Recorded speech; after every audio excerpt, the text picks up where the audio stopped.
I'ma run away. I notice your focus, no grudges, forgiven. We're on our way, we're on our way.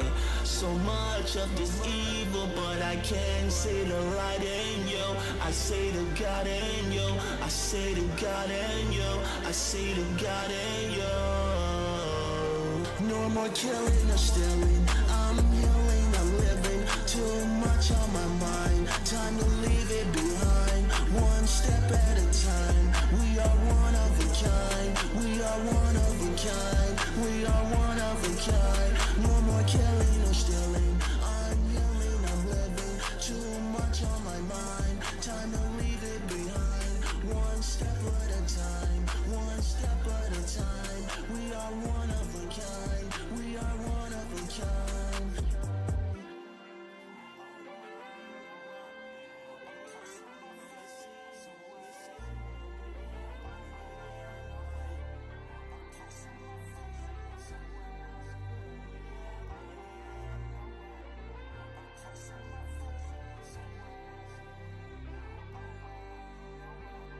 No more killing or stealing. I'm healing, I'm living. Too much on my mind. Time to leave it behind.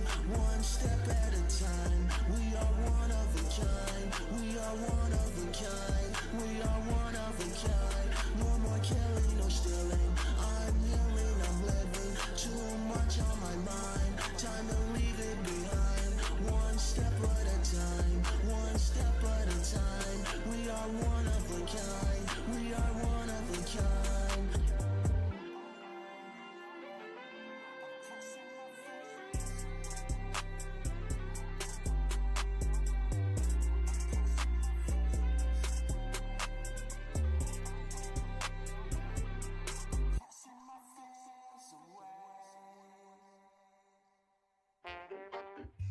This is the night, bitch.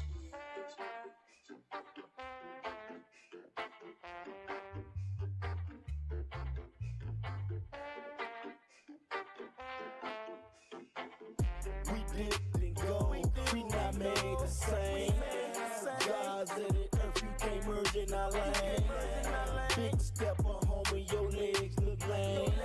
Biblical ties, that's all in our mind. Try on our back, but we holding it down. Breaking the Murphy, the older here. Sipping the wine, but I'm sober here. Can't let them stop my shine, so the eagle. Beat goes, F-A-O-B.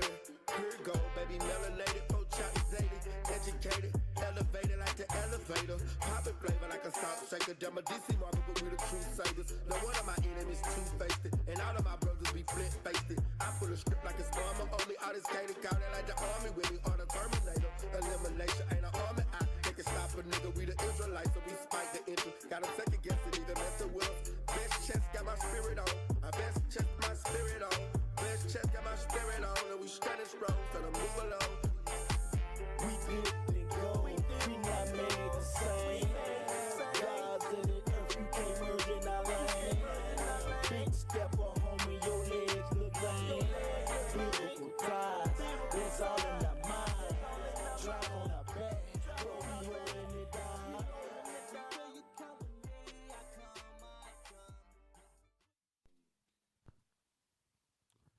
Hey, Shalom, Osai, and Christ bless, Officer Nathaniel. This daily bread is entitled "Benefits of a Righteous Father." So let's get those 10 facts about a father engagement. Father dealing in the household, dealing with his kids. Go to number 3. Go to number 3. Let's see.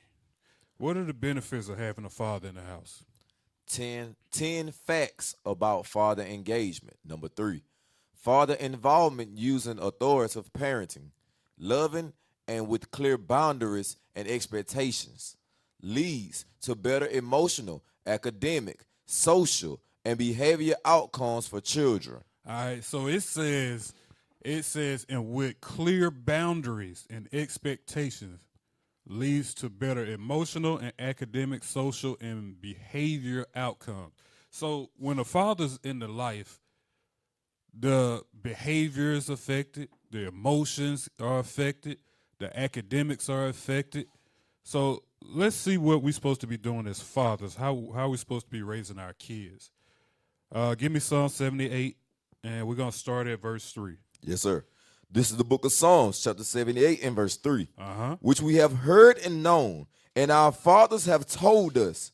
We will not hide them from their children, showing to the generation to come the praises of the Lord. So he said we won't hide the praises of the Lord.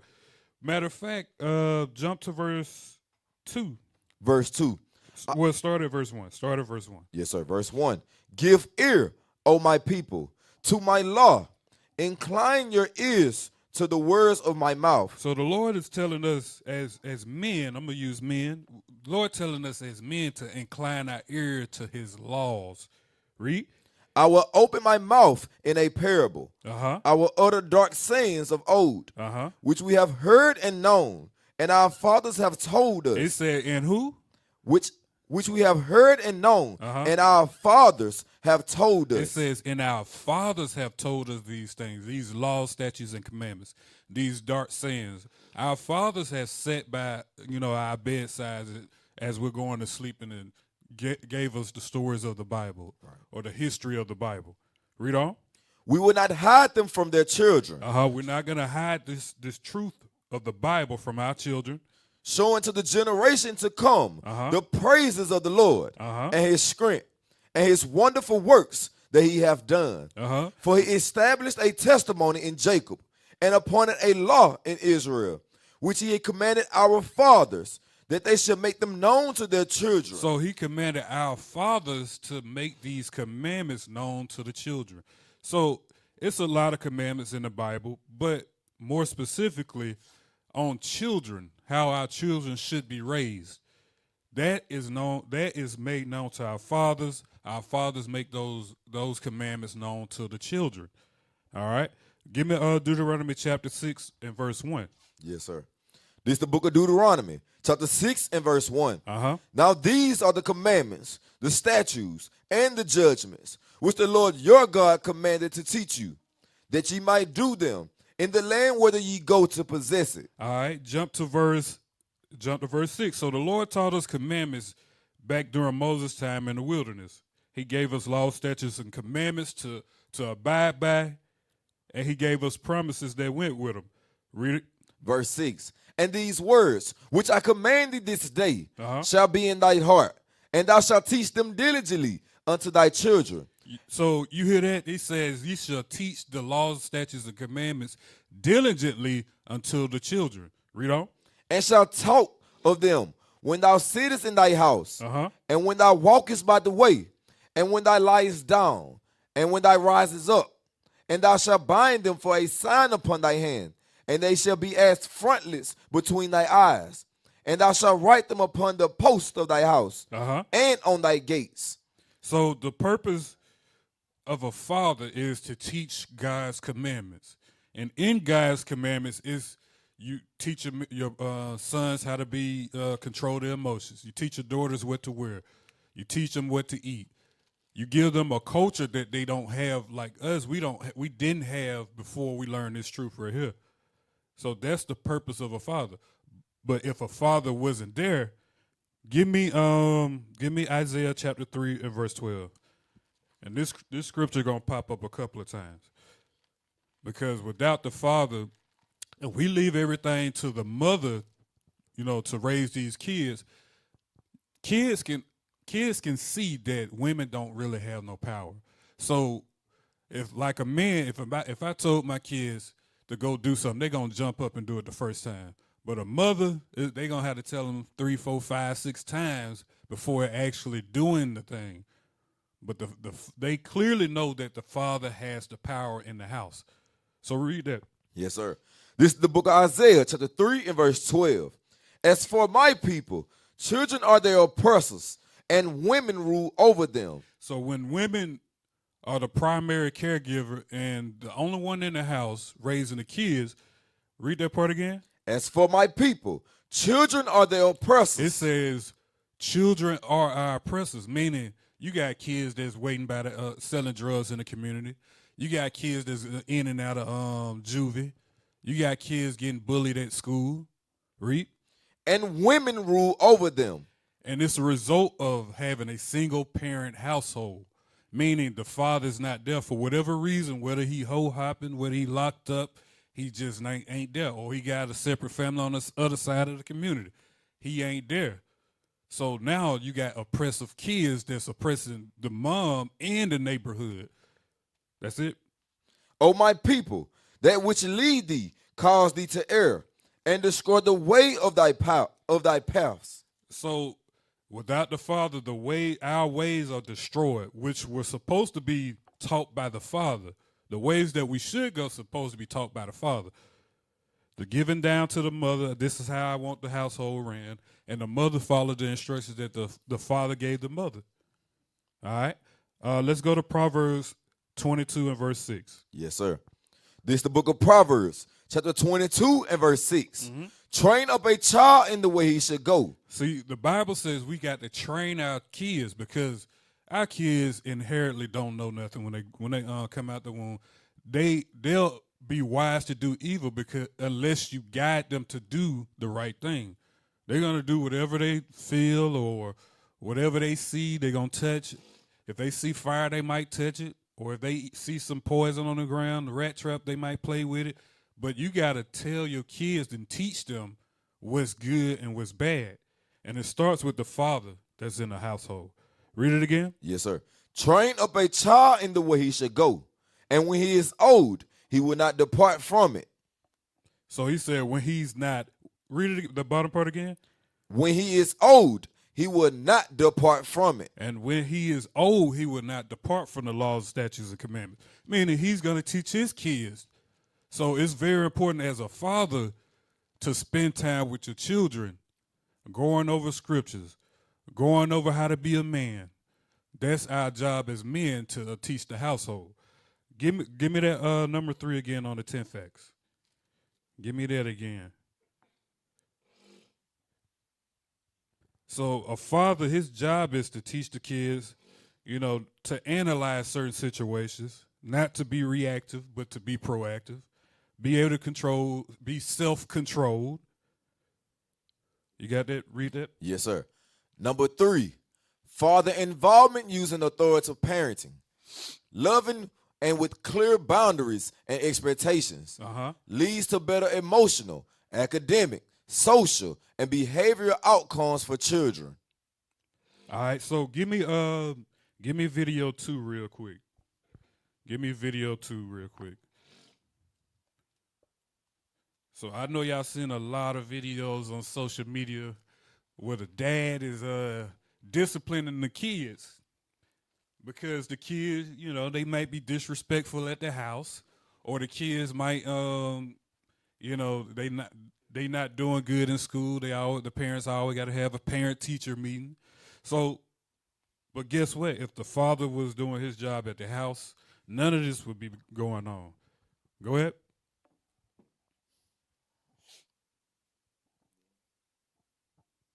Whoever decides to be the man in the house, he becomes the villain. Think so? Because he have to establish law and order. See, Daddy got to establish law and order. Daddy got to whoop ass. Daddy got to say, hey, take that off. Hey, pause there real quick. So he said when the father initiates discipline in the house and structure in the house, he automatically becomes villain. But one thing about that, once that happens, the kids, they respect the daddy. They fear the daddy because he done laid down the law, and there's repercussions for breaking the law. Just like the Lord set boundaries and parameters for us. If we come out of them parameters, the Lord say he gonna punish us. Same way with the daddy. Run it all the way back, start it over. So the dad's going to naturally be the villain. When correction come out, they're gonna be like, why you always correcting me? Why you always saying something to me? Yeah, I'm the villain now. Because guess what? That's my job. Go ahead. Decides to be the man in the house, he becomes the villain. Think so? Because he have to establish law and order. See, Daddy got to establish law and order. Daddy got to whoop ass. Daddy got to say, hey, take that off. You can't wear that outside the house. He ain't right. So he says Daddy's got to whip some ass. And look, it ain't the whipping. Okay, yeah, that's discipline. But it's not always about that. You whoop, like say for instance, if you whoop your kid, they out of pocket, they ain't doing what you tell them to do. You whoop them, but 5 minutes later they back watching TV. 5 minutes later they back on their tablet. 5 minutes later they back playing the Xbox or the PlayStation or whatever, getting whatever they want. You just negated the whipping. The whipping was meant to be a punishment for being disobedient. So now, without the follow through after the whipping, now you wasted your time. Now the kids is looking like, okay, I can get a whipping and still get what I want. But the other part of the discipline comes where you done gave the kid the discipline. Now you got to talk to this kid. You got to sit this kid down and explain to him that they can't keep doing this. You're going to continue to get in trouble. You're going to continue to get punished as long as you keep doing such and such. But when you don't sit the kid down and talk to them and explain to them what they're doing wrong and that they won't be tolerating this behavior, you just erase the discipline. All right. Spin it back about 10 seconds. Decides to be the man in the house, he becomes the villain. Think so? Because he have to establish law and Hey, order. listen to the brother. What's his brother name? Lil Yachty. Lil Yachty said, "You think so?" That let you know, man. The daddies that's in out there, coming up now, man. They laying down. Only thing they doing is bouncing from one woman to another. It's rare nowadays to see a mom and daddy in the same house together. Just because this brother said, "You think so?" that lets you know the discipline in the house just went down. Spin it back. Right. Okay, so all praise. The brother, like, all right, spin it back. So the brother actually doesn't have a father in the house. Okay, OB, you up on game, okay. All right, play that. Decides to be the man in the house, he becomes the villain. Think so? Because he have He to said, "You establish. think so?" Yeah, he gonna be the villain because he's the one that mainly bringing correction. He's the one that's disciplined. He's the one that's setting up structure in the house. He's the one that's not tolerating no BS. Go ahead.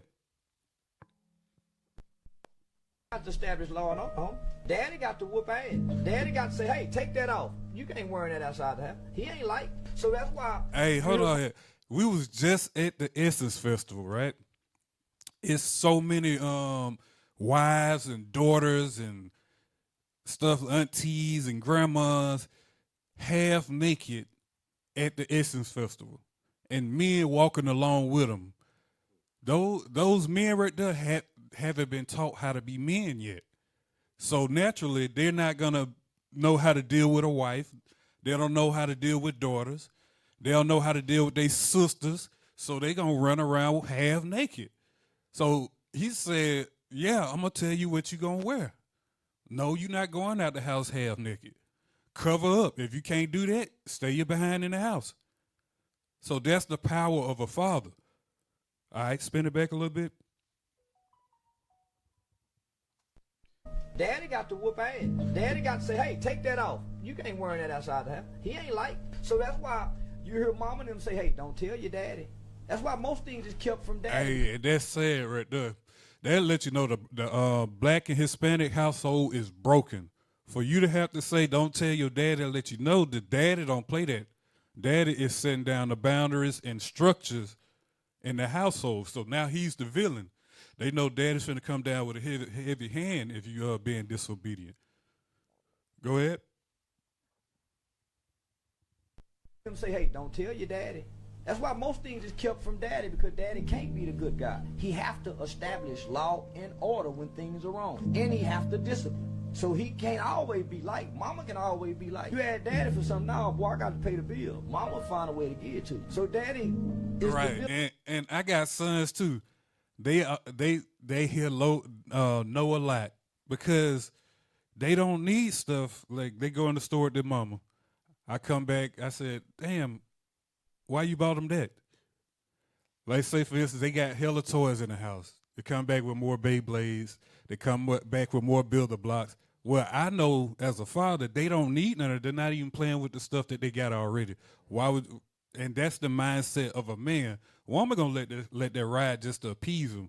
We not appeasing nobody. I ain't nobody friend in that house. I'm your daddy. Now go take them back, them toys back. You don't need them. That's setting the boundaries and the structures in the house.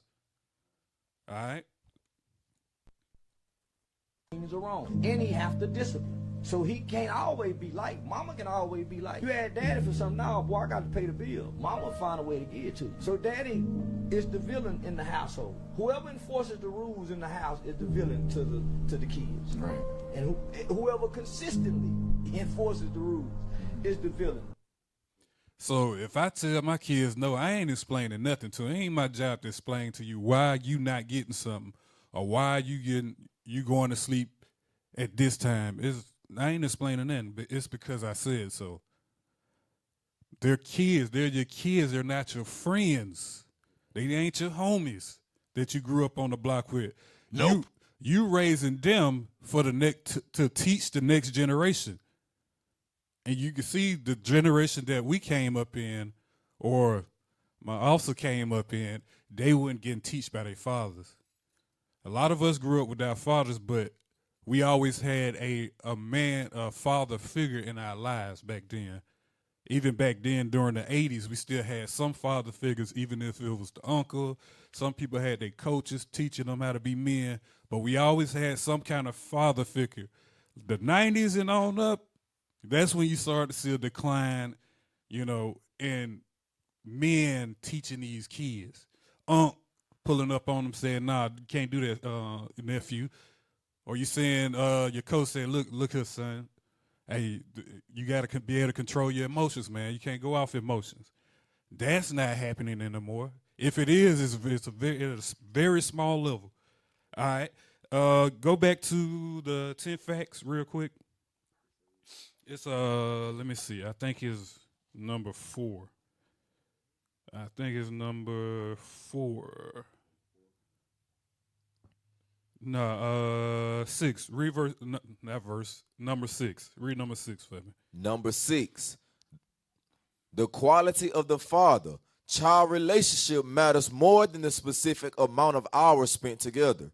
All right, so it's not the amount of time that's spent. It's what you getting out of the time that you spending with your kids. If you just sitting there playing video games with your kids all day, you ain't, what have you taught them? You ain't taught them nothing. You just taught them how to be better at games. Right. To be better at wasting time. All right. Read it again. Yes, sir. The quality of the father-child relationship matters more than the specific amount of hours spent together. Uh-huh. Non-resident fathers can have positive effects on children. He said it says non-resident fathers can have positive effects on children's social and emotional well-being. Non-resident fathers, that can go into the fathers that just maybe surrogate fathers. That's your uncle. That's you could have a coach that you're dealing with. That could be your next door neighbor. He teaching you how to be a man. It's the non-resident fathers. They matter as well because they trying to reach this generation and guide them the correct way. Right. Even in the world, you got some men that trying to train these men to be men, and that's even without the Bible. But when they definitely get into the Bible, we know that we got to teach these men how to be men. We know we got to teach them to stop being emotional. We know we got to teach them that homosexuality is not the way. Whoremongering is not the way. Defiling your temple is not the way. Gang banging is not the way. All right, read on. Non-resident fathers can have positive effects on children's social and emotional well-being, as well as academic achievement and behavioral adjustment. All right, so behavioral adjustments. Go back to Psalms chapter 78 real quick. Go back to Psalm 78. So all these adjustments that have to be made, it comes through the Father. Go ahead. The book of Psalms, chapter 78 and verse 3, which we have heard and known, and our fathers have told us. Verse 5. Verse 5. For he established a testimony in Jacob and appointed a law in Israel, which he commanded our fathers, that they should make them known to their children. So all these things that men have to learn before they come of age, the father's job to teach them that. All right, give me 1 Kings chapter 2, verse 2. Give me 1 Kings 2 and 2. So as men, it's our job to raise these men so they can teach the next generation how to be men. Because when we came into the truth, we didn't know what a man was. We just knew that, women, money, cars, clothes. That's it. That's all we knew. We didn't know nothing about controlling our self-control. We didn't know nothing about how we treat each other. We didn't know how to treat women. All of that was gone from us until we came into the truth. Some of us was lucky enough to have a father figure at the house, a father or a father figure at the house, teaching us these things. Go ahead. The book of 1 Kings, chapter 2 and verse 2. I go the way of all the earth. Be thou strong, therefore, and show thyself a man, and keep the charge of the Lord thy God, to walk in his ways, to keep his statutes, and his commandments, and his judgments, and his testimonies, as it is written in the law of Moses, that thou mayest prosper in all that thou doest, and whatsoever thou turnest thyself. All right, so he says, show yourself a man and keep the commandments. The father's job is to teach these sons the commandments. Go to Sirach chapter 30 and verse 1. Sirach 30 and 1. Let me get that third video. Sirach chapter 30 and verse 1. Yes, sir. This is the book of Sirach, chapter 30 and verse 1. He that loveth his son causes him oft to feel the rod, that So he may... Slow down some else. He said, read it again. He that loveth his son causes him oft to feel the rod. The rod, that means he get out of line, he might get disciplined. What is a whooping or what is play that video real quick. Play that video. He said he gonna cause him often to feel the rod. Your son get out of line, guess what? He finna catch this whipping. Go get my belt.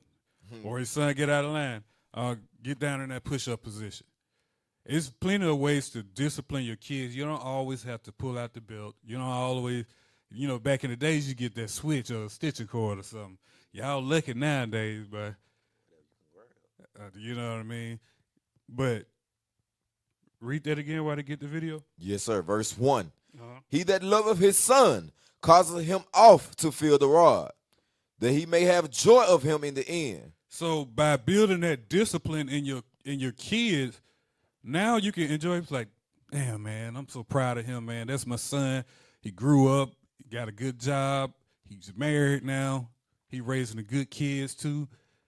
You're going to feel that joy because you know you raised a great man that's the same as you. All right, you got the video? All right, let's get it. Disciplinary in the household. However, spin it back real quick also. This, Steve Harvey, man, he could be, that's my brother, but, Steve Harvey, some of the stuff he say, can be kind of hypocritical, but a lot of stuff, some of the stuff he do say be right on point. So play that. disciplinary in the household. However, at times when he's going in on our boys, I'll chime in because I feel like he's being a little too rough on them. Hold on. So the sister, you women, do y'all want soft men? Do you want to marry your son in spirit? Well, just keep interfering with the men disciplining these sons. Just keep it up, because what you're doing is you taking away, you undermining the man, and you trying to take away his power and usurp authority when he's trying to straighten this young man out and put fear on him. Because if he didn't fear his father, he definitely not gonna fear you. Because when you say, "I'm gonna tell your daddy," it don't mean that to him, because you done damn undermined him in front of him. You done took the power away from the dad. You took the fear away from the dad. So now listen to this. Disciplinary in the household. However, At times when he's going in on our boys, I'll chime in because I feel like he's being a little too rough on them. He feels like I'm making them soft. How should I respond to this? Or how? Hey, you definitely making them soft, because if a man's spirit is imitating the woman is meant to be soft and gentle, because she's the weaker vessel. So naturally, you're gonna be heavy in emotions, uncontrollable, no self-will, no discipline. You're flying off at the mouth. Now you're ready to fight for every situation. You don't have any control. But as long as the man stay in power, he gonna teach that son, hey, you need to control yourself, bro. You can check yourself. Go ahead. Situations when he's disciplining our boys. Well, you don't have to agree with everything he does, but why don't you just stay out the way? Ooh, boy, I bet her heart just fell straight down to her ankles. She said, "Why don't you ain't got to agree with him? Just stay out the way. You better shut Go your to the white mouth. right. Just go to the other room. I'm disciplining my son. You get out of here. Let me handle this. Let me handle all this discipline. I'm actually giving you power by disciplining my son. So when I'm not there and you say, I'm finna call your dad, and guess what? The son's like, oh my God, he panics like, oh snap, I know dad, when he get here, he gonna beat the brakes off me. He giving you the power to actually succeed. But go ahead. He's disciplining our boys. Well, you don't have to agree with everything he does, but why don't you just stay out the way? I mean, and I'm not being sexist, but listen to this. Look at her face. Hey, spin it back. That's how you know, man, in the household, man, that thing be 50-50 for them men and women out there. The sister looking like, she finna say, why I need to stay out the way? Well, because you making them effeminate. And God don't like effeminate men. Go ahead. I mean, and I'm not being sexist. Look at her face. Go. But listen to this. Why did you marry your husband? Because So look, Steve Harvey bust a head real quick with a heavy question. Why you married this man? Go ahead. I love him. Is he the man of your dreams? Watch this. Yes, he is. Oh, damn, sister. The sister, she had to think about that. A split second, Kenny popped up in her mind, and she was like, She seized that for a minute. Spin it back a few seconds. Hey, it could be what's wrong going on, why she don't like the discipline, because Kenny was soft as hell, but she see a real man laying down the law in the house and setting order, so she like, I remember Kenny ain't used to be like that. But go ahead, that's like, these women got all these spirits on them. They dealing with all multiple men and stuff. All these spirits jump on them. Go ahead. Husband. Because I love him. Is he the man of your dreams? Yes, he is. Well, he knocked her head off with that question. Is he the man of your dreams? Go ahead. Is he the man you hope your sons will grow up to be? Yes. All So right, why so would- hey, that's heavy. If this is the man of your dreams, supposedly, if this the man of your dreams, this the man you fell in love with, this the man you said you want to spend your life with, this is the man that you want your son to be. Because you know this man's gonna take care of me. This man gonna protect me. This man gonna make sure I got food. You got the chief things in life: food, water, clothes, and shelter, a house to cover shame. She know this man gonna take care of us. So why is you getting in the way of me raising another man like myself? Go ahead. You hope your sons will grow up to be. Yes. So why would you stop him from raising them into that? He is hard on them because they boys. Hey, if men, listen, if you not hard, you listen to your wife and say, because she's saying you being too rough on them. Maybe some of us might go overboard. You got to take that into consideration. Maybe us, may go overboard sometimes. But at the end of the day, if we not hard on these men, guess what they're going to be doing in the streets? They going to be gang banging. They going to be shooting up your convenience stores. They going to be kicking in grandma's door at gunpoint. They going to be burning down grandma's house, just retaliation. That's why you see so many funerals, especially over here in Alabama. You in Pritchard, you see funeral every Sabbath. We see funerals going up and down, at least 5 or 6 of them while we out there, maybe even more. So if we not hard on these sons, we gonna make soft ones. All right, spin it back a little bit. Is he the man you hope your sons will grow up to be? Yes. So why would you stop him from raising them into that? He is hard on them because they boys. All right, hold it real quick. Give me Sirach 30. We in Sirach 30. Go to verse 8. Yes, sir. The book of Sirach, chapter 30 and verse 8. Uh-huh. And horse not broken becometh headstrong. And this what's gonna happen if the man listens to the woman when she says, "You need to take it easy on him." He says, "A horse not broken becomes headstrong," meaning he gonna be hard. He ain't gonna listen to you. Right. When you telling him, like, say for instance, if you at the store and you hear gunfire, he ain't finna listen to you because you ain't break him in. You listening to mom. Get down, son. He like, why? What's going on? You should tell your son if he listening to his dad and not his mom, like, hey, son, get down. He's just gonna be like, all right, yes, sir, and go straight down. But these kids nowadays, they want to know why I got to do this, why I got to do it like this. Nah, that's because the mom done interfered. Read it again. Yes, sir. And horse not broken becometh headstrong, and a child left to himself will be willful. So when you have absent fathers in the house, now the kid's gonna be willful. Now he's not gonna listen. The mama is constantly telling him, hey, don't do this, don't do that. They like, man, whatever. They done snuck out the house. Or they done stayed out too late. Though you're supposed to be in at 10 o'clock. Here it is, 1 o'clock. Mama still waiting up for you, worried about you. You're gonna be self-willed. Read it again, officer. Yes, sir. Verse 8. And horse not broken becometh headstrong, and a child left to himself will be willful. Will be willful. If the father didn't ever break this young man down and steady on his head, well, he gonna be so emotional, ready to clap at any moment. Any feel like he's been disrespected. Any moment of that, he ready to fight. He ready to pick up a pistol. He ready to stab somebody. He ready to retaliate and come shoot up the block.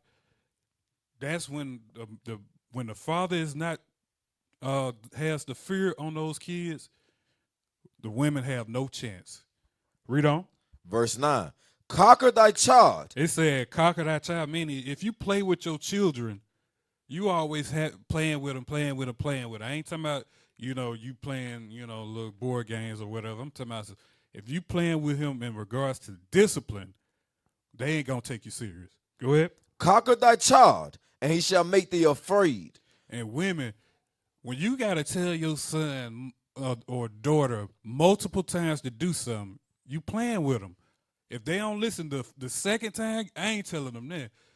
My wife is the little baby, stop or pop. I'm like, nah, it's stop. And then the second time, if you ain't gonna stop, you finna get popped. Now I ain't giving you no warning shots. You just getting popped. All right, read it again. Conquer thy child, and he shall make thee afraid. Play with him, and he will bring thee to heaviness. Keep playing. Hey, and that's what happens when, matter of fact, give me Isaiah 3 and 12 again. You play with these men like that, they going to make you afraid. They going to rise up on you. I remember I rose up on my mama one time when she was getting ready to give me a whipping. I thought I done grew to about 5'7", and she about 5'5". I'm like, man, you ain't finna whoop me. But then guess what popped in my mind? I said, oh, my God, when my daddy get home, he going to beat the life out of me. So guess what? Without the fear of the dad, so you liable to put your hands on your mama. You're going to put your hands on your sister. You're going to put your hands on your auntie without the fear of the father. Go ahead. The book of Isaiah, chapter 3 and verse 12. As for my people, children are their oppressors, and women rule over them. O my people. So he in Sirach he says he shall make thee afraid. He said in Isaiah, he said, you gonna read Isaiah again? Yes, sir. As for my people, children are their oppressors, and women rule over them. So you're going to be oppressed in your own house, too afraid to say anything to your son because he done got a little bigger. He done put on a little bit more weight. Now the power that was supposed to be to the father, you done took it away, or the father's not in the house, so now you don't have no power. Now you fearing for your life in your own house. This is war. For real. Go ahead. O my people, they which lead thee, cause thee to err, and destroy the way of thy paths. All right. So, and women, just don't take this to offense. Some women, yeah, you can raise your son to be decent sons, but guess what? There's always going to be an element where the son can't control his emotions, or he's not disciplined enough. Now, some cases, some women maybe have a chance to raise them by themselves because they have no choice. They do the best that they can, but without a father, they miss out on a lot of lessons. All right, go back to Sirach. Yes, sir. The book of Sirach, chapter 30 and verse 9. Conquer thy child, and he shall make thee afraid. Play with him, and he will bring thee to heaviness. He gonna bring you to heaven. Now the police knocking on your door. We caught your son breaking in somebody's house. Or we caught your son robbing a convenience store. Or your son was involved in a shootout. He was in a car with him during the drive-by. Now you done brought you to heaven, and now you like, oh my God, man, I did everything I could to teach this man how to be a man. Well, you can't, sister, you can't do it by yourself. That's why the father is so important. All right, go back to the video for me. Spin it back a little bit. All right.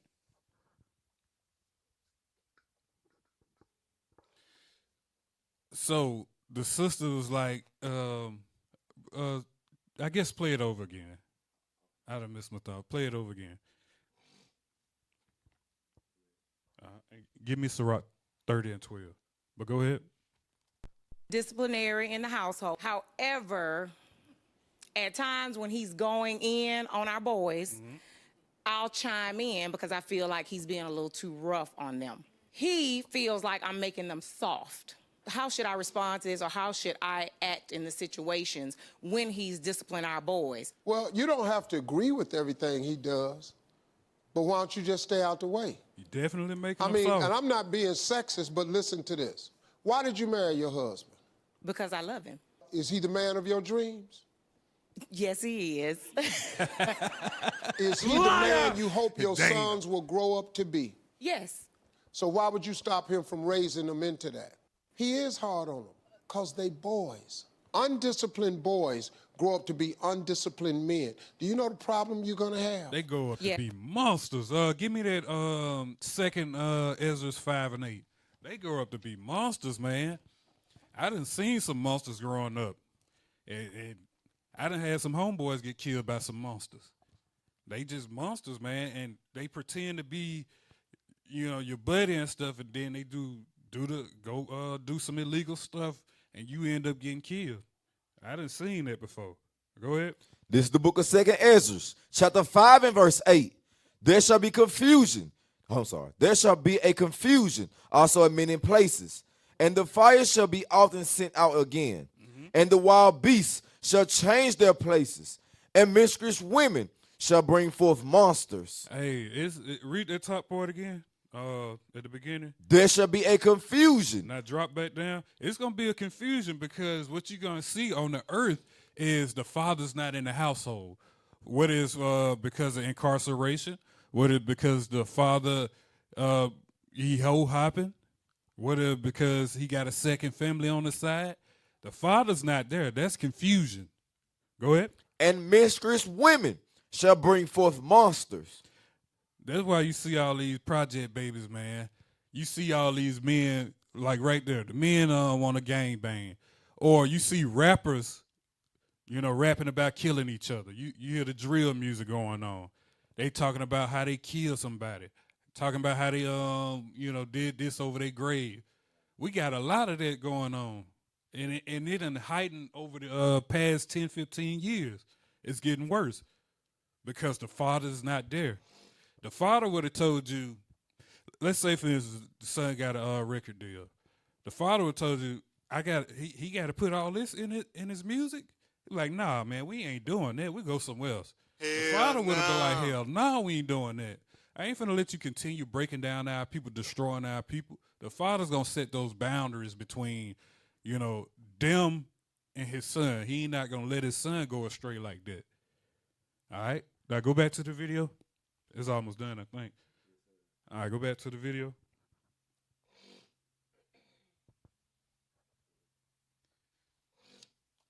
Undisciplined boys grow up to be undisciplined men. Do you know the problem you're going to have?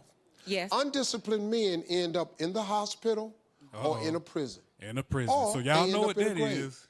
Y'all know what the being in the hospital. Why else would you end up in the hospital? Because you sick? No, because you doing things that God don't want you to do, and you doing things that your father shouldn't want you to do. You mingling in. Your daddy gonna tell you, hey, son, I don't want you hanging out with them no more. He knows the people that you should be hanging out with. And when you buck up against it, guess what? You're going to end up in the hospital, or you're going to end up in jail, or you're going to end up with an STD. All right, go ahead. Boys grow up to be undisciplined men. Do you know the problem you're going to have? Uh-oh. Yes. Undisciplined men end up in the hospital or in a prison, or they end up in a grave. What'd you say? I'll talk to him.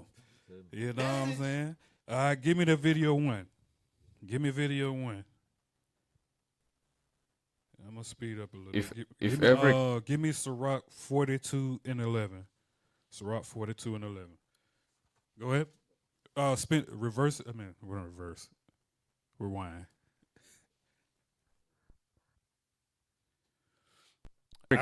Hold on, y'all. I know a lot of y'all done seen this video where the dad is disciplining the daughter because I ain't gonna spoil it. Go ahead if you ain't seen it. Go ahead. If every kid had a father like this, I don't think we would have most of the problems that we do today. I got something to tell you. Don't get upset, because it's for you. I'm taking you out of gymnastics for the rest of this month. Come on. Relax. You been walking around here? Pause. We as men, we know what our kids love. And if we take it away, we know the effects it's gonna have on them. So the dad know if I take this away, or if I whoop her, she gonna go right back to doing whatever she wanna do. But daddy know that's what she love right there. So guess what? Punishment, take you out of gymnastics. All right, go ahead. Today. I got something to tell you. Don't get upset, because it's for you. I'm taking you out of gymnastics for the rest of this month. And he told her, he said, you better control yourself. Don't get upset. Go ahead. Come on. Relax. You been walking around here like you know everything. Been acting all arrogant. Got this attitude. The grades been slipping. You're going to get your butt up every morning. You're going to run. You're going to work on these pull-ups. And you're going to get stronger. You're going to develop your mind, and you're going to develop some damn character. You're going to have to be a good person. You're going to have to learn what working hard is. And you got to develop yourself. Push-ups, chin to the bench, stretch out. All right, so, hey, it's carnal, but we need more men like that to be able to discipline their daughters, especially. We need men to be able to discipline their daughters. And wives, you need to step back as well. We gonna be hard on our daughters too, because if we don't deal with our daughters, another man will deal with them worse. So it's our job to deal with our daughters to build them up as well. We gonna be tough on them. If they picking up weight because they being lazy in the house, yeah, we gonna get on them. Hey, I want you 12 o'clock every day. I need you to do a 30-minute workout. I need you to cut the sugars out. The wife, I don't want more sugars in the house. No more candy. Cut that out. You need to focus on stop eating so much. Yeah, they gonna feel like he always picking on me, but like your boy Charleston said, we gonna be the bad guys, and we don't mind being the bad guys because we want great sons and great daughters. We want sons and daughters that gonna be able to teach the next generation to stay from evil. All right, and abide by the laws of God. Go ahead. All right. Chest all the way to the bench. There you go. You really want this? All right, well, you gonna show me at the house or how you act. He said, "Show me at the house how you act. If you want this, if you want these perks, if you want these what you call them? Blessings. You want these blessings, these privileges. Thank you, all somebody older. Privileges. You want these privileges. I need you to straighten up at the house. Start over from the beginning. Let me go back to what he said to her. How she been cutting up. Go ahead. If every kid had a father like this, I don't think we would have most of the problems that we do today. And we definitely wouldn't have these problems that we had today if dads would be on their kids. I'm trying to be on my kids' head. I'm gonna do stuff with them. I'm gonna teach them how to drive and how to make stuff and build stuff. Teach them everything I know. But they got to learn this other part too. Go ahead. Because it's for you. I'm taking you out of gymnastics for the rest of this month. But why is he taking her out of gymnastics? Let's find out. Go ahead. Come on. Relax. You've been walking around here like you know everything. Know everything. Been acting all arrogant. Got this attitude. The grade's been slipping. You gonna get your butt up every morning. So he said your attitude, you're being arrogant, your grades are slipping. Hey, that's death right there for a kid. If I gotta find out you doing all these things, I'm taking everything from you. You gonna get your butt whooped too, but I'm taking everything from you. Give me Sirach 30 verse 12 real quick. I'm finna strip everything from you. The book of Sirach, chapter 30 and verse 12. Bow down his neck while he is young, and beat him on the sides while he is a child. The scripture said beat him on the side, not be smacking him upside the head, not going to get a switch off the tree, not using your extension cord. You know, them 1980s and 90s techniques there. You know what I mean? That's borderline slavery there. He said beat him on the side. Beat him on the side. You got the back side, you got the side. Beat him on the side, man. Don't be trying to, you know, these light-skinned kids bruise easy. Why you got to protect yourself. Beat him on the side. Go ahead. Yes, sir. While he is a child, lest he wax stubborn and be disobedient unto thee. He gonna be if you don't discipline this kid and stay on top of their head, they gonna be disobedient and stubborn to you. Go ahead. And so bring sorrow to thy heart. They gonna bring sorrow to you because you're gonna be disappointed at the life that they live in now. Whether it's be a hard life in prison or a hard life with you see them, they can't hold down a job because they didn't listen to you. You see they don't know how to deal with brothers. They done been shot 9 times. They done been gang banging. They done killed somebody. So now you got a sorrowful heart because you feel like you done failed as a parent. But if you would have broke them in early and disciplined them early like this father doing right here, maybe that wouldn't have happened. But go back to the video.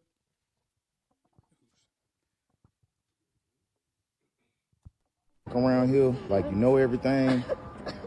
Been acting all arrogant. Got this attitude. The grade's been slipping. You're gonna get your butt up every morning. You're gonna run. You're gonna work on these pull-ups. And you're gonna get stronger. You're gonna develop your mind. And you're gonna develop some damn character.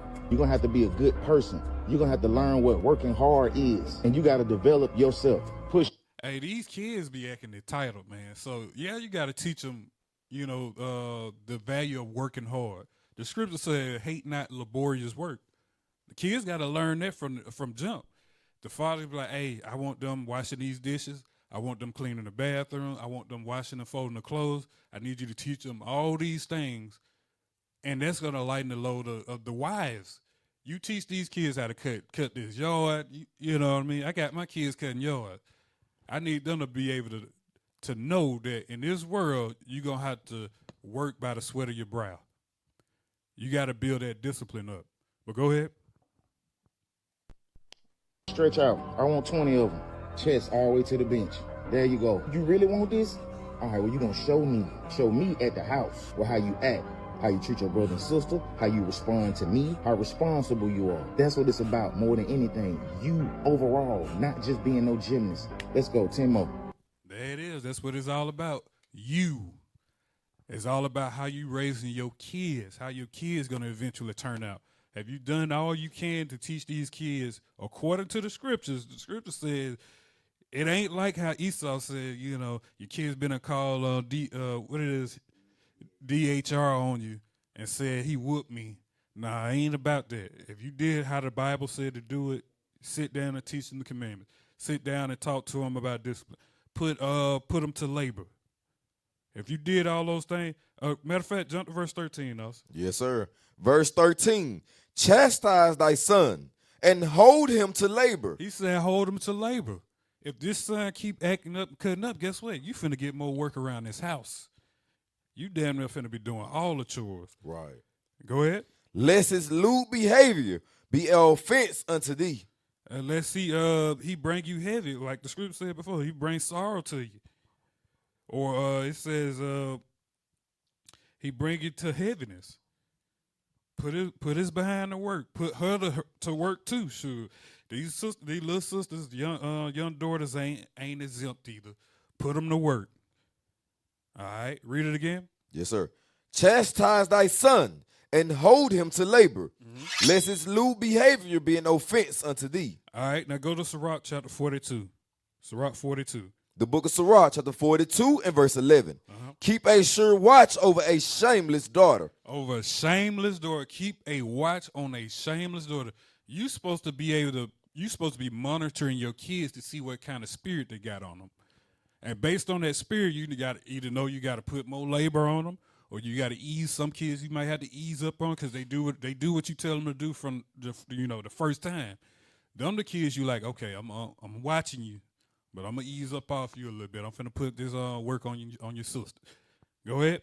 Keep a sure watch over a shameless daughter, lest she make thee a laughing stock to thy enemies, and a byword in the city, and a reproach among the people. And you don't want to have a daughter that say, "Hey, what's called back in the day? She fast. I seen up the street at this little boy house. Boy, go ahead. Yes, sir. And make thee ashamed before the multitude. Make you ashamed. You got to hear all these whispers that these people saying about your daughter. Ooh, that's heavy right there. Go ahead. Behold not everybody's beauty. Where you at? I'm at verse 12 now. No, jump at verse 11. Verse 11 again. Keep a sure watch. I'm sorry, go to verse 9. I'm sorry. Verse 9. The father waketh for the daughter when no man knoweth, and the care for her taketh away sleep. So, hey, we constantly checking. I know I'm walking up them stairs. I'm peeking in on her. What's she doing in there? I'm checking on her. Every time I see her, I'm pulling up on her. If she upstairs in her room, I'm checking on her. I'm telling her, hey, get back downstairs. Why are you upstairs? Ain't no reason. Unless you going to sleep or you taking a nap, get downstairs so I can keep an eye on you. Go ahead. When she is young, lest she pass away the flower of her age. And we can't, as men, we can't start disciplining a kid when they teenagers. Now they damn near too far gone. They almost grown. You got to start that work when they younger. When they come out that womb, you raise them 2, 3, 4 years old. You discipline them. You telling them no. You tell them like, no, don't do that.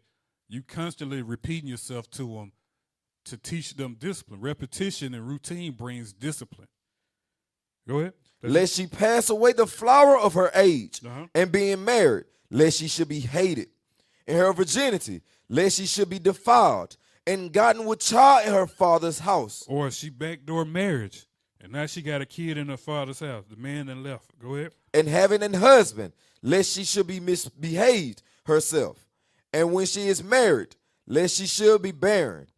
Keep a sure watch over a shameless daughter, lest she should make thee a laughing stock to thy enemies, and a byword in the city, and a reproach among the people, and make thee ashamed before the multitude. That's the last thing I want to hear. Something bad about my daughter, because her little fast behind didn't listen to me or her mother. And it's cases where, it's going to be some cases where you doing all you can to discipline your kids. Some kids just got the devil on them. Right. Satan just all over them.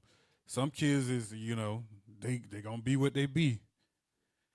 It's out of your hands. As long as you doing everything you can according to the Bible to discipline these kids and raise them up right and teach them how to be as a man and a woman. Teach them how to be a husband. Teach them how to be a wife. Teach them how to be a sister or a daughter or a son. You doing those things, hey, let the chips fall where they fall. The Lord will have to deal with that thing. All right, go back to the 10 facts.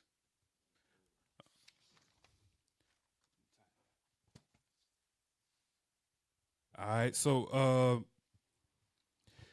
it's the father's job to set boundaries, to give the instructions to the mothers when he ain't there, to make sure she follow those boundaries and discipline that's set up by him. If she don't do that, guess what? You're gonna come home to kids that's rebellious, kids that don't want to hear you, kids that want to play with you when you tell them to do something. But read verse 4 again. Verse 4. Children who feel a closeness to their father are twice as likely as those who do not to enter. I'm sorry, I'm gonna read that again. Yeah, it's tough, ain't it? Yeah, it's moving. I took it down on me. You got it? Okay. Number 4.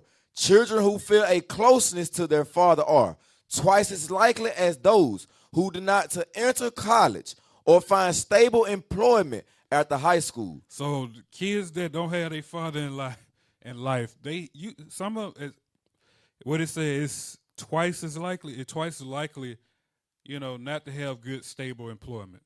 They always bouncing from one job to another, can't hold down a job. Because I remember my dad, he said, son, you always need to have a job. He said, if you quit one, you need to have another job before you quit. That's something I took with me that I remember. He always instilled, you always need to have a job. But go ahead. 75% less likely to have a teen birth. With the father in the house, this the scripture we just read. You 75% less likely to have teen pregnancy. And that's running rapid in our communities now. Go ahead. 80% less likely to spend time in jail.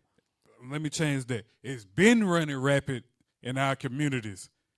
When we came out of slavery, man, we was more married. We was about 75 to 80% more married than we are right now. Right. So the father was in the house. But now, as time went on, late 60s, 70s, 80s, now the father is not in the house no more. And now they're more likely to have teen pregnancies. But the Israelites, we coming back to our heritage. Message. We coming to train our kids up in the way they should go. We teaching them how to be men. We teaching them how to be wives and husbands and daughters and sons. We teaching them that stuff. We teaching them how to serve the Lord. But go ahead. 80% less likely to spend time in jail. And that's why you see us, the blacks, Hispanics, and Native American, we are the most incarcerated on this planet. No matter where you go in the world, you're going to see most of us in prison. Why is that? Because the father wasn't there. If the father was there, he didn't spend quality time with him. It's not how much time he spent, it's the quality time, the lessons that he taught him while he was there. Go ahead. And half as likely to experience multiple depression symptoms. Read on. Number 5, fathers occupy a critical role in child development. Father absence. I'm sorry. Absence. I know you're black. Go ahead. Father absence hinders development from early infancy through childhood and into adulthood. The psychological harm of the father absence experienced during childhood persists throughout the life course. So, throughout this life, as long as the father is not there, he's going to have what they call daddy issues. The women are known for having daddy issues, but men, they got daddy issues too. That's why you seeing them getting incarcerated.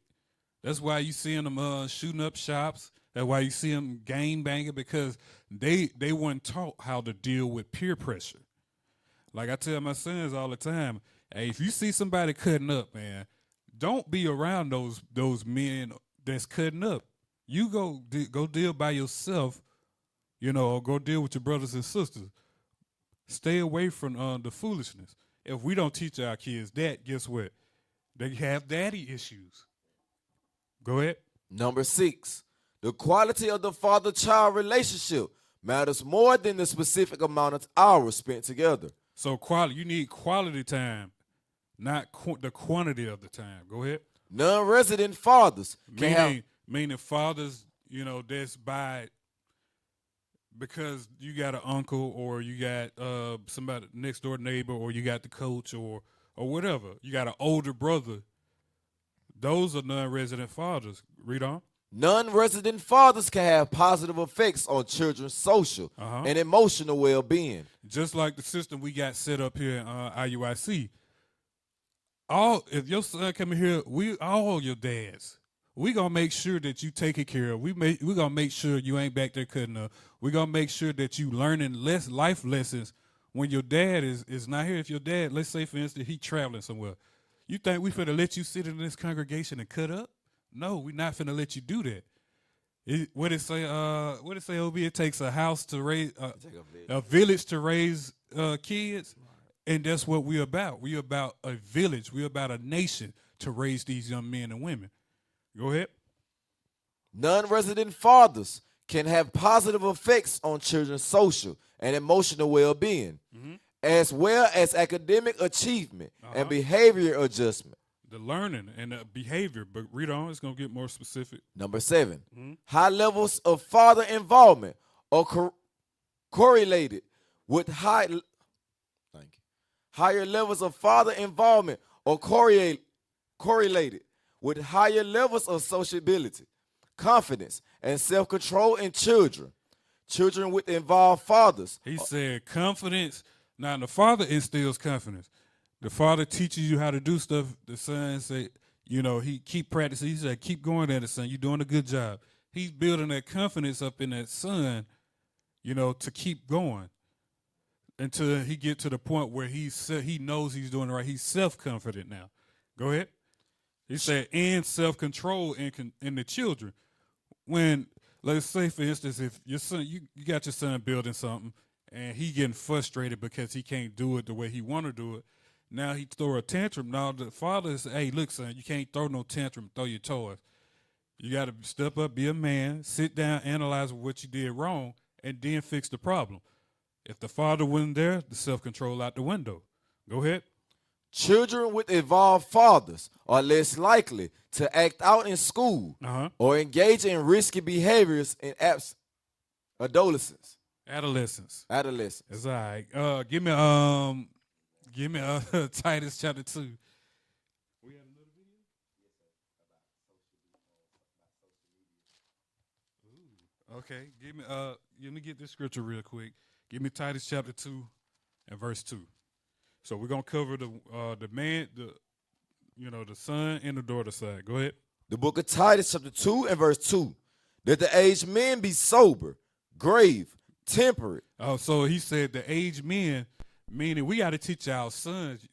You ain't just gonna be as a man, grave, temperate. You got to be taught those things from a youth. So the father teaches the son how to be grave, meaning serious. Read. Temperate. Temperate meaning, give me the temperate definition. I should have got the grave definition too, but give me the temperate definition. So a man gotta be grave. Read it again, Austin. Yes, sir. That the aged men be sober, grave. Sober, meaning sober, not drunk, or in some cases, not bouncing from religion to religion. You know what I mean? They stuck on all kinds of doctrine. Go ahead. Sober, grave. Grave, serious, Temperate. Temperate, meaning, you got the definition? Let's get it. Temperance, the quality of moderation or self-restraint. You got to have self-control, self-restraint. Let's read some synonyms. Self-restraint. Restraint. Moderation. Moderation, meaning your dad done told you, son, you can't sit there and eat all the meat that's on the table. You got to control yourself. Have moderation when you're eating. He got to teach you how to eat moderately. He got to teach you how to drink moderately. Go ahead. He got to teach you how not to eat so much sweets. Go ahead. Self-control, self-discipline, abstinence, self-denial, austerity, Intemperance. No, that's opposite. I'm sorry. Lack of indulgence. Where you at? Oh, so those are some of the synonyms. All right, go back to Titus chapter 2. The book of Titus, chapter 2 and verse 2. That the aged men be sober, grave, temperate, sound in faith. Sound in faith, meaning the Father didn't talk like Deuteronomy 6. We got to make these things in the Bible known to our children. Go ahead. In charity. Charity meaning, in charity, you doing, like they say, you doing stuff out of the kindness of your heart. You don't expect nothing back in return. If your brother broke, like say for instance, your brother broke down and he need help, what's going on with his car, but you was a mechanic, your charity would be like, let me go help my brother out. Let me see. Okay, your alternator gone out. Your alternator right up top. Okay, you get the alternator, I help you put it on. That's charity. All right, go ahead. Or if, like, say, if we got stuff set up here, if the young prophets, they come in for Count 101 with us, we bring it, hey, can you pick up my son and take him to Count 101 with you? I'm going to still be at work. That's charity. You know what I'm saying? That's stuff that has to be taught to your kids. But go ahead. In charity. In patience. Patience, got to teach them how to be patient, because all situations ain't the same. Go ahead. Verse 3. The aged women likewise, that they be in behavior as becoming holiness, not false accusers, not giving too much wine, teachers of good things, that they may teach the young women to be sober, to love their husbands. Got to be taught how to love your husbands. To love their children. You're going to see that example through your father, how to love your, you're like, okay, I see how my mom dealing with my dad. That's how you love your husband? All right. Go ahead. To be discreet, chaste, keepers at home. To be keepers at home, not clubbing all the time, not always at parties. Go ahead. Good, obedient to their own husbands. And that's the example she going to see in the household if the father's there. If the father's there, you're going to see, a keeper at house. You're going to see a wife being obedient to the husband. But you're also going to see examples of, you're going to see affection. You're going to see how they interact with each other every day. They ain't always yelling at each other. You're going to see how to be a wife. The boy is going to see how to be a husband. That's it on that? No, sir. Go ahead. That the word of God be not blasphemed. Young men, likewise exhort to be sober-minded. Be sober-minded. In all things showing thyself a pattern of good works. Of good works. In doctrine, showing uncorruptness, gravity, sincerity, sound speech that cannot be condemned. Your sound speech is going to be according to the Bible. As long as you stay in the realm of this Bible, and we may think, okay, thou shalt not kill, thou shalt not steal, but there's more things that have sound, what it says, sound speech? Yes, sir. Read it again. Sound speech that cannot be condemned. All right, sound speech that can't be condemned. Give me Tobit chapter 4 and 18. We read 1 Kings chapter 2, verse 2, that, King David told his son, show yourself a man and keep the charge of the Lord. Keep the commandments. But Tobit also said pretty much the same thing. But he broke it down a little bit, more in detail as well. Go ahead. The book of Tobit, chapter 4 and verse 18. And this is one of the things he told his son. Read. Ask counsel of all that are wise, and despise not any counsel that is profitable. And this is something that as men and women, we got to take hold of. We got to take hold of. This is going to keep us from backdoor marriages. This is going to keep us from making mistakes at jobs, taking poor jobs. This is going to keep us from making poor decisions when dealing with your brother and your sister. This is going to make us keep us from making poor business decisions, because we building a nation right now, and there's many resources in the nations. Some of us might need to get disability in front of VA. They've been holding that thing from us for a long time. Some of us might need counsel on certain job fields. But if we don't get that counsel, we don't teach our sons and daughters to go and get sound counsel and apply that sound counsel, they're going to fail. And it's going to be our fault as men. Read it again. Yes, sir. Ask counsel of all that are wise, and despise not any counsel that is profitable. It says, despise not any counsel that is profitable. Give me 2 Timothy chapter 2 and verse 15. I'm just finna read some things that we supposed to be teaching as men. All right, read. The book of 2 Timothy, chapter 2 and verse 15. Study to show thyself approved unto God. So we got to teach our men good study habits. We got to teach them, hey, the Bible's our Bible. This is our heritage. We got to learn our heritage. So it's the father's job to teach the son how to study. It's the father's job to teach the men and women about the Bible, about their heritage, and how to be men, and how to be women, how to be brothers, how to be sisters. Go ahead. Study to show thyself approved unto God, a workman that needeth not to be ashamed, rightly dividing the word of truth. Right, because there's going to come a time when you're going to have to teach somebody else. You're going to be old enough to where I got to teach this young man. I'm grown now. I got to teach this young man how to be a man.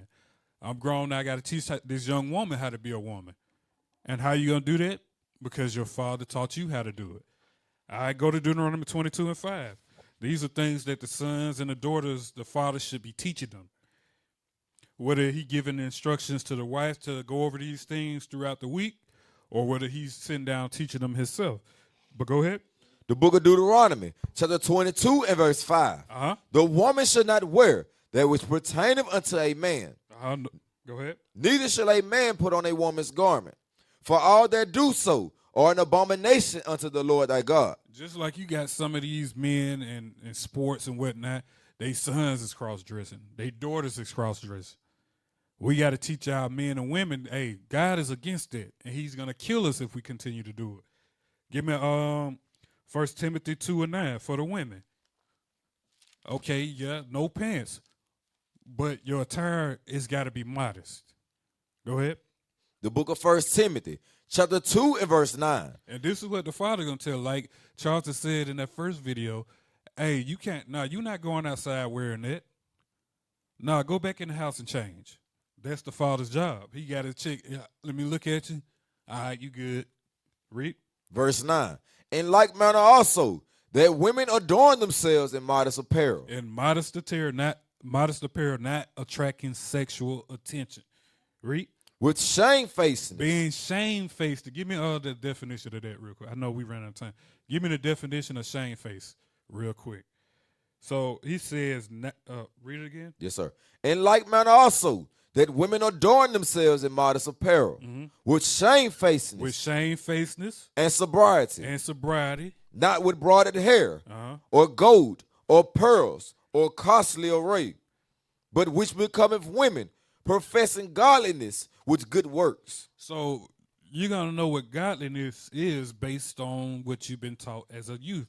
The scriptures, keeping the commandments, following the commandments that we had to do, like the feast days and how you deal with your brothers and sisters, but also how to be a woman, also how to be a man. Those also is what you're supposed to be taught. Godly, holy. Give me shamefaced. Shamefaced. Where is it? Showing modestly. Showing modesty. Like we just read. The woman's supposed to be showing modesty.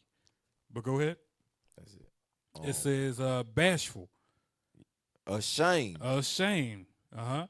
Shamefacedly. Shamefacedness. That's it. So shamefacedness means you're not all in somebody's face. Primarily man's face. You see two men talking, your daddy said, if you see men talking, you need to walk the other way. And come back. If you need to speak to somebody, you need to come back later. That's what your father's going to teach you as you being a woman. Give me 1 Corinthians 14, 40. I'm going to run through these real quick. Isaiah 14 and 40. Isaiah 14, 40. 1 Corinthians 14, 40. Yes, sir. This is the book of 1 Corinthians, chapter 14 and verse 40. And this for the women. Go ahead. Let all things be done decently and in order. Chapter 15, verse 1. No, my bad. 34, sorry. The book of 1 Corinthians, chapter 14 and verse 34. Let your women keep silence in the churches, for it is not permitted unto them to speak, but they are commanded to be under obedience, as also saith the law. So what you see in the Christian church where the women be hooping and hollering, getting up, catching a so-called Holy Ghost and all that, that is going against the Bible. Her father should have taught her. But, as a people, we were never taught that. That's what we were taught, to get up and hoop and holler, and the women trying to run the church. No, God says, sit your black behind down, woman. Keep quiet. Go back to 1 Timothy 2:11. The book of 1 Timothy, chapter 2 and verse 11. Let the woman learn in silence with all subjection. So it's so nice he had to say it twice. He said, let the woman learn in silence. Read. Verse 12. They let you know the Christian church ain't abiding by the Bible. The main people in there running their mouths is the women. Go ahead. But I suffer not a woman to teach, nor to usurp authority over the man. And this is happening all the time and amongst our people. Women running things, trying to run things. Go ahead. But to be in silence. For Adam was first formed in Eve, and Adam was not deceived, but the woman being deceived was in the transgression. And so, yes, Christianity is a lie. There is no 50-50. There is no 60-40, and there is no 55, whatever, 45. The man is in charge. You're supposed to be quiet. All right? Now give me Proverbs 22:6 again. Proverbs 22:6. Okay,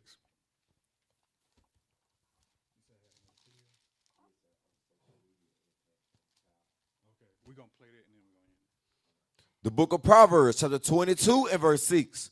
Train up a child in the way he should go, and when he is old, he will not depart from it. So he said, you men, you women, train up your children. He didn't say sit your children in front of a device for the next 3 or 4 hours and let them watch, That's So Raven or whatever they watch. That's back in the days. Whatever they watch nowadays. These social media and TV and housewives, Atlanta housewives and stuff, they not supposed to be raising your kids. You supposed to sit down and spend time with them to teach them how to be. Give me that video real quick, and we're going to go ahead and close it out. So it's our job as parents, especially fathers, to train our kids to be better people, to be better in this nation. Go ahead. Spending hours and hours scrolling through social media, but some reports suggest it could actually be harming their attention span. The impact of screens is certainly profound because what happens with screens is attention is taken away from face-to-face interactions and it's given over to a device. Hey, so he says when we locked in on social media and on these devices, it take away the kids' one-on-one reaction with their parents. You taking away what's going to build these kids up to be better people. Go ahead. Michael Manos is a pediatric psychologist for Cleveland Clinic Children's. He says there's currently no concrete evidence indicating that regularly scrolling through videos on social media can impact a child's attention span long term, but in the short term, it could make it harder for them to concentrate in class or complete an assignment. Dr. Manos and I found that out myself. That's why I limited the device time in the house. Like in the summer, took away all the devices. They cook. The only time they get devices is when they actually done chores and done certain tasks throughout the house. They get a set amount of time from 30 minutes to an hour to actually do any kind of device time, meaning whether it's watching something on whatever Netflix, which is monitored, or whether watching, playing some game on a tablet or something, that's being monitored as well. So the cap is set, the time limit. Go ahead. It really is limit screen time. And according to the American Academy of Pediatrics, kids under 4 should have no more than 1 hour of screen time per day, while older kids should have no more than 2. I know that is tough for a lot of parents. Hey, and remember, Esau be doing this stuff for their kids. they know their kids, if they let their kids go past that's 4 years old and under and go past 1 hour, boy, they gonna spiral out of control. They gonna be screaming, kicking, and hollering in the grocery store. Shut up, Mom. Oh man, God, I couldn't even dream of that when I was a kid. But go ahead. Maybe unrealistic for a lot of It parents. says children 5 and older, no more than 2 hours, and that's pretty realistic because if they go even anymore, they don't know how to cope with it being taken away from them. They react once you go past 2, 3, 4, 5 hours. They up there, say playing the game. Now you take it away from them. Now guess what? Look at the change of the countenance. They've been sucked into that witchcraft, and now they don't know how to come out of it emotionally. So as fathers, we got to set parameters on everything. Go ahead. Parents should do it along with them. Now, I'm going to say this thing about attention span is really right, and that's what I meant. Their attention span, and I'm gonna finish on this. When you let your kid get overuse for devices and screen time and whatnot, let's say like my kids homeschool. If they homeschooling, it's going to take away the focus of their classes. They're not going to be interested in learning. They're going to be halfway in, halfway out, listening to the teacher. So their focus is gone. The only thing they focus on, when is the next time I can get a next hit of this drug, which is this device. That's what they're thinking about. Now, once you start cutting that time, you're going to notice a difference between them, that they're more focused, that they're more attentive. The grades might pick up. But it's up to the parents, the father. We got to get back on monitoring our kids, watching to see what they're doing, watching to see what they're watching, what they're getting into, what kind of games they're playing, what kind of TV shows and movies they watch, and put a cap on this stuff. Or else social media going to raise the kids, and you're going to see a lot of drill music. You're going to see a lot of sexy reds. You're going to see a lot of glow real. Them our sisters, they can change. But you're going to see a lot of that in our community to progress unless our fathers and the mothers get on the same page and start raising these kids according to the Bible. All right? With that, I say shalom. Shout out to the bishops, the deacons, the captains, and the officers for making this work easier for us to do. And shout out to subscribe to IUIC Mobile. Help us get our numbers up. Help us reach out to more people in our communities as well. And with that, I say shalom. Shalom.